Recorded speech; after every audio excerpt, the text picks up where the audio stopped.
How's everybody doing today? In the world today, we see a lot of negativity on the TV, on the radios, and it's beginning to cause a problem within our communities. I've got two young ladies behind me that are going to give you some insight from the black side of the fence, from the white side of the fence. You all know and you've heard me say it. I truly believe that you can live the life you want to live, you can do the things you want to do, and you can go the places you want to go. Because here in the United States, we are totally free. But when it comes to the issues and the problems that we see nowadays, we start building up these barriers. We start building up these lines. And these two young ladies are going to give you some insight on why we need to stop all the prejudice. We need to break down these walls. We need to break down these barriers. So give these young ladies your attention. And hopefully you get something out of it coming directly to you from the KJ Effect. Take it away, ladies.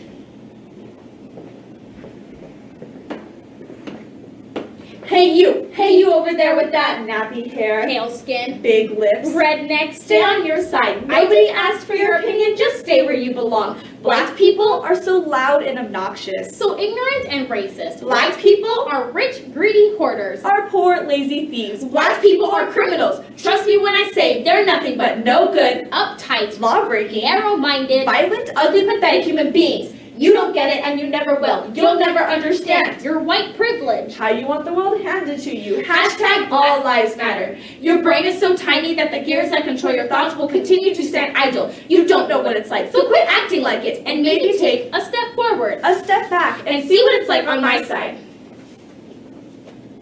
As a mixed girl, I get compliments like, OMG, I love your hair. I wish mine was that curly. and I accept them with a smile. But for a moment I think about the gallons of chemicals I used to put in my hair to get it like theirs, long and sleek, because I thought all beauty was defined by light people's standards. Why do I continue to talk down to myself because I don't fit in? Even now sometimes I wish my hair was like yours. As a white girl, my pale skin is something I can't remove. So when I hear comments like, Oh honey, you're so pale it's cute, you're so light, you're practically see-through.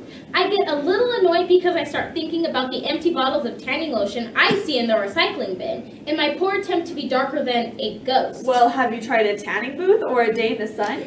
Yes, I have, and let me tell you, it's no fun to burn my skin and destroy my self-esteem, so please stop telling me. I wish my skin was like yours.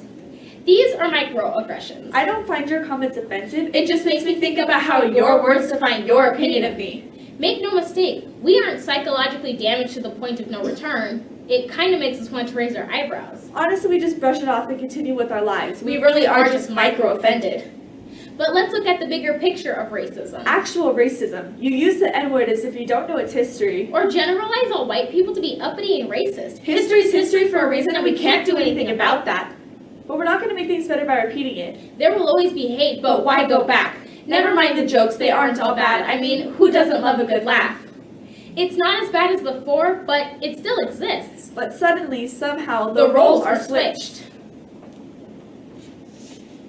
It breaks my heart to hear white people say, Honestly, I hate white people. We are seriously the worst. because it subconsciously reinforces the idea of white people now feeling guilty for something white people did decades before them. I thought we were past that. And answer me this. How is it funny for a dark-skinned individual to pat flour and pale foundation on their face, but if someone like me would have put dark foundation on my face, I would be labeled as a racist regressive? If we can't define what's right and wrong, we are led to actual historic regression.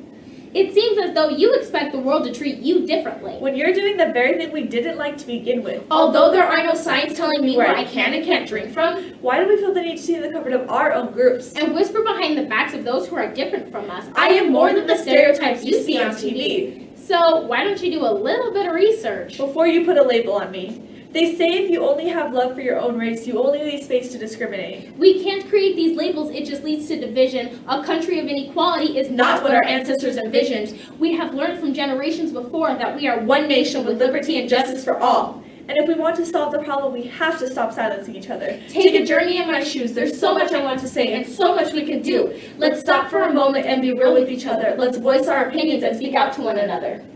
We shouldn't be afraid to speak out about our emotion. To learn from the past and continue the notion That equality is something we all wish for, even though we don't always agree with each other. Black, white, straight, gay, let's stop justifying our ignorant habits with events we can't change. Acknowledge our past and change the future by being more cautious of what we say to each other. It's okay to joke, I know you mean no harm. I love your compliment, so continue on. We are different but equal, each with our own lives and values, so why don't we take a step back, see the big picture, and see life beyond our boundaries.